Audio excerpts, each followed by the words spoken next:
Meus amigos, Salmo 96, versículo 1, hoje é dia de Santa Ceia nas Igrejas da Graça. Venha participar conosco em qualquer uma delas do Brasil. Você está precisando comer do corpo de Jesus, beber do sangue dele para ter vida em você.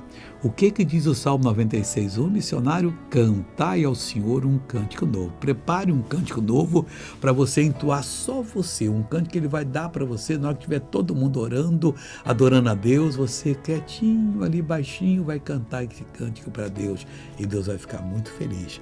Cantai ao Senhor todos os moradores da terra.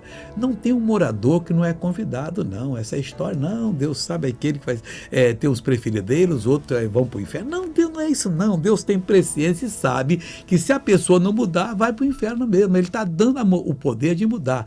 Deus lhe dá o poder de mudar. Diga graças a Deus, assuma e se prepare para participar da Santa Ceia hoje.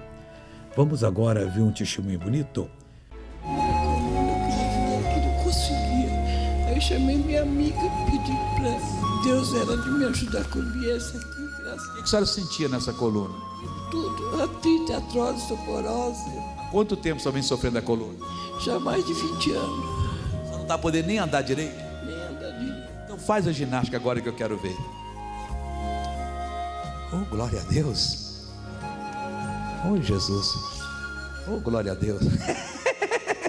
Não está doendo? Não, senhor. Oh, Jesus. Obrigado, Jesus. Que coisa linda, né? Agora eu voltei para orar com você, Pai. Hoje é dia de ceia, hoje é dia de bênção, hoje é dia dessa pessoa se encher do Espírito Santo, falar dos mistérios divinos e Deus realmente se alegrar em ti. A minha bênção vai para ela agora e eu repreendo todo o mal, digo, sai dessa vida em nome de Jesus e você diz amém.